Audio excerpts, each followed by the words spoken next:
Good on, people. We are Tottenham TV, back here for some more transfer targets. We're going to be focusing on centre-backs now.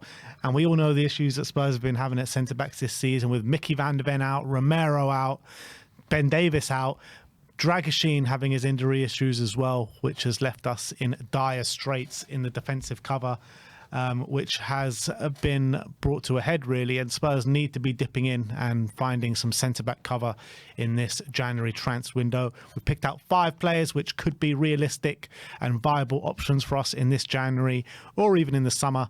And first up, we're going to be looking at Ben Godfrey, 26 years of age, 8 million market value, currently plying his trade at Atalanta. He moved there in the summer and he just barely got any minutes, really. He was okay at Everton from time to time, and he got his move to Atalanta off the back of it, but it's just gone horribly wrong for him there. Yeah, he has. Unfortunately, you can't even get any data for his performances at Atalanta because he's played so little. So I've had to go off the minutes he's gotten at Everton. And I think that it's obviously Everton don't play a possession-based system and all these different things, so maybe the data is skewed on that. But this is how he profiles as a ball-playing centre-back. Quite good at tackles, interceptions, because I think he's quite a good defender. He gets involved in the duels. But when it comes to dribblers tackled, aerials won, not great. His in-possession stuff isn't particularly good, apart from pass into the final third, which is one of his better ones, but still below average. So in possession, still not great, but again, he plays for an Everton team which don't have a lot of the ball, so his possession stats are always going to be probably a bit lower. Is he a defender who could fill in and do a job? Yes. He's probably better than what we have right now available when it comes to like Archie Gray and things like that, and can probably fill in at fullback, but I don't think he's a player who'd fit in the system, and probably long term I think I wouldn't have him more than a 6-month loan only as an emergency. So he's the one we're going to go for then? Yeah, definitely. Yeah, I do agree with that. I feel like if we were to sign Ben Godfrey, it has to be on a short-term deal. It can't be on anything more than 6 months. It would only be to provide us for cover and give us some numbers from now until the end of the season. If we were to sign him on a kind of actually sign him on a long-term deal, 3 or 4 year deal, it would be nowhere near good enough. That's the reality. So if we are to sign him, it has to be like last day of the window, just because we haven't been able to get anyone else in, pretty much. It's going to be our star. It's going to be our marquee signing of the window. Godfrey on loan. Godfrey and Sam Johnston. Next up, we're going to be looking at Olivier Boser of PSV, 27 million market value, 27 years of age as well. What can you tell me about him? Yeah, he plays for PSV, and he's not a French international. He had played it up until under 21 level, but seeing as he's 27, hasn't made a cap. He's clearly someone who hasn't been fancied at that kind of higher level. I'm looking at him. They do have very good centre-backs. Yeah, they do, obviously, so it's hard to break into that. But he is 27, and he's never really made that step up to a bigger league or anything like that. But how he profiles I'm looking at his data from the Champions League, so how he plays at a high level, and it is pretty good, to be honest. Really good with the ball at his feet. Good pass into the final third. He plays obviously in a possession-based team like PSV. Really good at progressive passes. Gets on the ball a lot. Has a lot of touches. Actually, defensively, has a lot of tackles, interceptions, so he's very proactive when it comes to defensively. Aerial duels is quite low. Pass completion actually is also, as a percentage, not great. So maybe he's too risky with his passes, or he's just not a bit sloppy. But in terms of the amount of passes he makes and the amount of progressive passes he makes, he's also really good. So he could be a decent stopgap. I think he's definitely a better fit than Godfrey. But again, is he a player that long-term is someone who could really take us on? Probably not. But is he a good enough stopgap for now? Probably. He could probably be good for 6 months or even 18 months potentially. Depends how much he would cost, because if he's anything above 10, 15 million, it's probably not something that the club would do. Like, we're better off having... I think he'd probably be better than like Ben Davies, probably better than Archie Gray in that position.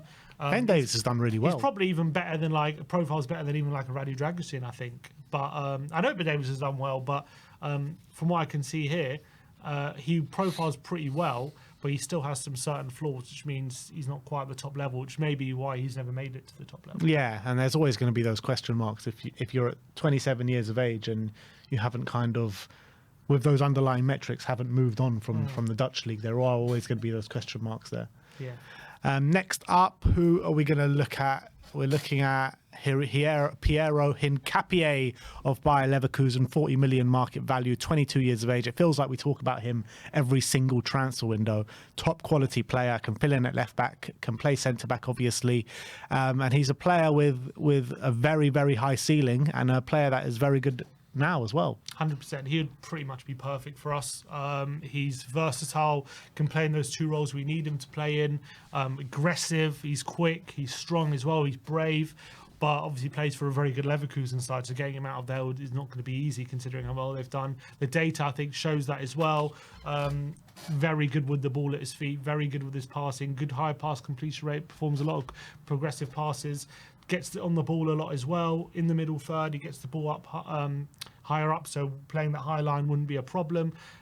High number of tackles, interceptions, so again, another proactive defender who likes to get involved in the duels. I mean, it's pretty perfect. The only thing is he's not great. Aerial's one, so not great with. He's not great in the air, it suggests. So that's not amazing, but I think it makes up for it for a lot of his other stuff. So He'll fit in well then, won't he? Yeah, probably. Not great. Maybe worry from set pieces, but I think in Hincapié, yeah, I think he'll be a perfect fit. But again, it's probably expensive. Whether we could get him in the January transfer window, it's a big ask. Yeah, he's one of these players that just always is linked with moves away, isn't he? And no one's really gone and trying to take that punt. He's done brilliant for Leipzig, winning the league last year, obviously, and the cup double, losing in the final of the Europa League. This year, it's been a bit of a drop-off from Leverkusen, but they're still right up there. So, yeah, I think at this stage in January, I don't think Leverkusen will be willing to let him go. But in the summer, if we are looking to make a marquee signing in the centre-back area or the defensive cover, I think he would be one that we should seriously be looking at, because he's one where you can rotate with Mickey van de Ven, so you don't have to overplay Mickey with these hamstring injuries that he does have, and the drop-off in quality is not so much. Yeah, for sure. I think it'd be great. Next up is one that's been heavily linked with Spurs over the past couple of weeks, and that is Abdulkadir Kisenov, 20 years of age, 12 million market value, currently plying his trade at Lens, Uzbekistani international. And when I say fast, this guy is bloody fast, man. There was a clip of him doing the rounds of social media, and the speed this guy has is literally Mickey van de Ven, if not faster. That's the levels we're talking about, and he's someone that's having a real breakout season in the French league. Yeah, and the stats suggest defensively extremely effective. You know, when you look at percentage of dribblers tackled and you look at percentage of aerials won, really high.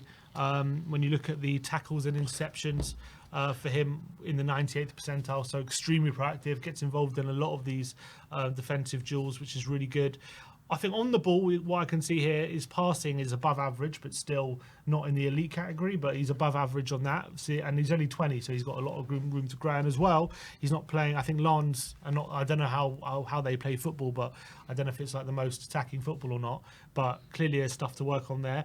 When it comes to in possession, in terms of him just getting on the ball and being press resistant and carrying the ball and stuff like that, below average on that. So clearly he likes to often give that responsibility to other players. But defensively and passing wise, there's a lot to work with there, I feel. And so that could really, especially his speed in a high line, that could really lead to him being quite effective. Imagine having him and Mickey van de Ven alongside each other, pairing themselves as a centre-back. Literally you could probably play on the halfway line every single game and you wouldn't have to worry too much. Yeah, pretty much. That'd be great. But I think they're both left-footed. Yeah, aren't they? But in terms of Kisenov, he's been heavily linked with us. He's also been heavily linked with Newcastle over the past couple of weeks. It'll be interesting to see if he goes this January or if they do hold on till the summer, because Lens are currently 7th in the league right now, but they're very close to the European positions, pushing up in the league. So it'll be interesting to see what happens with him.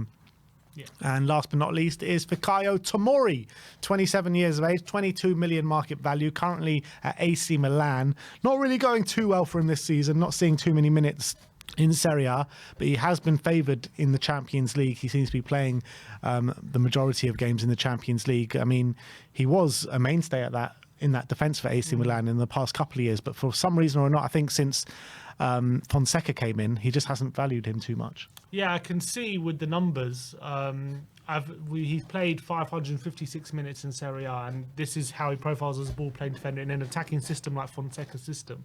So the numbers are actually quite good on the ball and ball carrying and stuff like that, probably because Fonseca plays, a very ball heavy based ball possession style, so he sees a lot of the ball, and that's why his pass completion's good, progressive passes is good, carrying's good, gets a lot of touches. But actually what isn't good in this system has been his defensive numbers, and maybe he struggled to adapt his defensive game to play maybe with more risk, a higher line, and these kind of things where he's clearly not so good when people are running at him. Percent of dribblers tackled in the 10th percentile, so he gets beaten quite a lot.